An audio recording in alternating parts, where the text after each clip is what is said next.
श्री शिवाय नमस्तुभ्यम। हर हर महादेव। दोस्तों, इस वीडियो में हम आपको कई समस्याओं का समाधान करने के उपाय बताएंगे। जैसे बच्चे चिड़चिड़े हो रहे हों, पति पत्नी का रिश्ता खराब हो रहा हो और कैसी भी भयंकर बीमारी हो, सब समस्याओं का समाधान करने के उपाय इस वीडियो में मिलेंगे।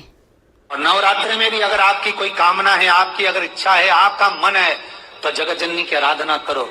पति और पत्नी में अगर क्लेश है तो जगदम्बा के मंदिर में मक्खन चढ़ाओ। 4 तरह की बंदरवाल हमारे हिंदू धर्म में वर्णन करी गई है। हमारा जो दरवाजे पर लगाई जाती है शुभ कार्य के लिए, इसको लगाया जाता है। नवरात्रि के 9 दिन तक दरवाजे के बाहर लगी होती है, जिससे घर में कोई नई बीमारी प्रवेश नहीं करती, वो बीमारी बाहर निकल जाती है। जिस घर में लोग चिड़चिड़ प्रवृत्ति करते हो, क्रोध उत्पन्न होता हो, घर में सामंजस्य नहीं बन रहा हो, आपस में क्लेश बढ़ रहा हो, कोई किसी की नहीं सुनता हो, है कि पति कोई अन्य स्त्री से लगा हुआ है या परिवार टूट रहा है, तलाक तक पहुंच गया है, तो माता के मंदिर में आप ध्वजा लगवाइए, उस ध्वजा पर मक्खन लगाकर लगवाइए, आपको लाभ मिले। भगवान शिव ने कहा, पहली आम के पत्ते की बंदरवाल। जब हमारे यहाँ सत्यनारायण भगवान की कथा करते हैं, ब्याह होता है, शादी होती है, शुभ कार्य होता है, तो दरवाजे पर आम की बंदरवाल लगती है। ये शुभ कार्य की सूचक। दूसरे नंबर पर है पीपल के पत्ते की बंदरवाल। ये अमावस्या के 1 दिन पहले लगती है और अमावस्या के दूसरे दिन उतरती है और इसको फिर ठंडा कर दिया जाता है। ये जिसके घर में पितृदोष होता है, पीपल के पत्ते की बंदरवाल लगाई जाती है। तीसरे नंबर पर होती है नीम की बंदरवाल। पूर्णिमा का जो दिन रहता है, चैत्री नवरात्रि जिस दिन प्रारंभ होते हैं, उस दिन नीम के पत्ते की बंदरवाल लगती है, जो इसको नीम के पत्ते की बंदरवाल। चौथे नंबर की होती है आम के पत्ते, पीपल के पत्ते और नीम के पत्ते, इन तीनों की बंदरवाल। ये बंदरवाल दशहरे के दिन लगती है। 10वीं तिथि को लगकर एकादशी, द्वादशी तक लगी रहती है और त्रयोदशी के दिन इसको निकालकर विसर्जन कर दिया जाता है। ये जिस घर में लोग चिड़चिड़ प्रवृत्ति करते हो, क्रोध उत्पन्न होता हो, घर में सामंजस्य नहीं बन रहा हो, आपस में क्लेश बढ़ रहा हो, कोई किसी की नहीं सुनता हो, तब ये आम के पत्ते की, पीपल की और नीम के पत्ते की पल्लव बंदरवाल लगाई जाती है। आप लोगों को ज्ञात होगा ना, नवरात्रि कब से लगती है? तो सब लोग कहेंगे महाराज जी पड़वा से लगती है, एकम से।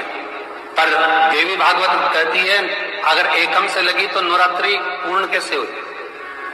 एकम का दिन लगी तो एकम के दिन की रात्रि, फिर दूज के दिन की रात्रि, तीज के दिन की रात्रि, चतुर्थ दिन की रात्रि, पंचम दिन की रात्रि, छठे दिन की, 7वें दिन की, 8वें दिन की, 9वें दिन की रात्रि।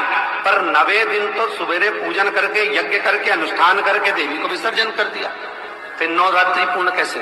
नवरात्रि की पूर्णता होती है अमावस्या की रात से गिनी जाती है। कौन से दिन से गिनते हैं? अमावस्या की रात्रि, फिर एकम की रात्रि, फिर दूज की रात्रि, ऐसे गिनते गिनते अष्टमी की रात्रि तक और नवमी के दिन सुबह तक या दोपहर तक या शाम तक, जब तक आप यज्ञ ना करें तब तक ये 9 रात्रियां पूर्ण गिनी जाती है महाराज देवी भागवत के साथ। अब हमने कन्या भोजन का जो क्रम बनाया, अष्टमी के दिन करा देंगे, नवमी के दिन करा देंगे, इस तिथि को करा देंगे, पर भाव देखिए, शास्त्र कहता है भूखे को भोजन जब कराइए जब उसको भूख लगी हो, और ऐसों को कराइए जिसको जरूरत पड़ रही है।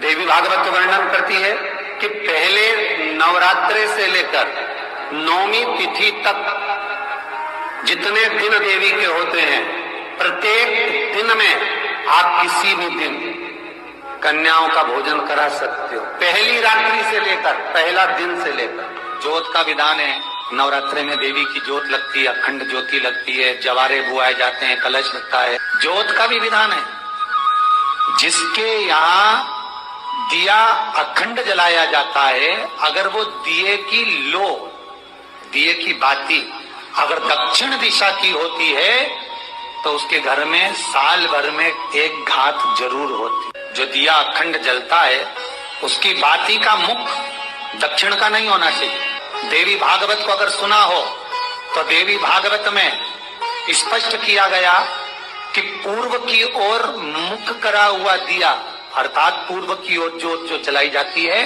वो संपदा की वृद्धि करती है। पश्चिम की ओर मुख कर जो ज्योत लगाई जाती है महाराज वो वैभव को देती है। और उत्तर की ओर जो मुख कर ज्योत जलाई जाती है, उत्तर की ओर जो ज्योत का मुख रहता है वो आयु की वृद्धि करती है, घर में अकाल मौत को रोकती है। यात्रे का जो भाव तत्व है उसको भी अच्छे से समझ लेना। दक्षिण की ओर ज्योत ना लगाए। एक जरा सी मिट्टी की दुकान भी अगर आप खोल कर बैठेंगे तो चांदी और सोना के बराबर कमाएंगे, इतना धन देगी वो माता। साधारण नहीं है मेरी माता।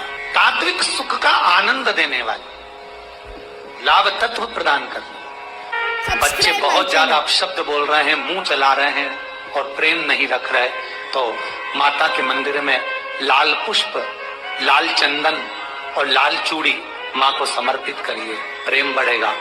बच्चा कभी आप जी से कम नहीं बोलेगा, प्रेम की भाषा निकली। माँ जगत जननी की आराधना, जगदम्बा की उपासना। नवरात्रे में 9 दिन में से कोई एक दिन ऐसा ले लो जिस दिन कन्याओं का भोजन कराओ, साथ में उनको लाल चुनरी ओढ़ाओ या कोई लाल वस्त्र, लाल पूजन की सामग्री उनको दो, सुख मिलेगा, आनंद आएगा। श्री शिवाय नमस्तुभ्यम। चैनल पर कथा सुन रहे हो, जितने फेसबुक और यूट्यूब पर सुन रहे हो, बहुत सावधानी से सुनना। शिव महापुराण की कथा आपको कभी भटकने नहीं देगी। शिव महापुराण की कथा आपको एक स्थिरता प्रदान कर देती है कि अब आप भगवान के चरणों में पहुंच चुके हो, शून्य पर आकर बैठ गए हो, अब कहीं नहीं जाना, वो भोलेनाथ समान। आशा करती हूँ वीडियो आपको पसंद आई होगी। वीडियो को लाइक, शेयर, कमेंट कीजिए और चैनल को सब्सक्राइब कीजिए। धन्यवाद।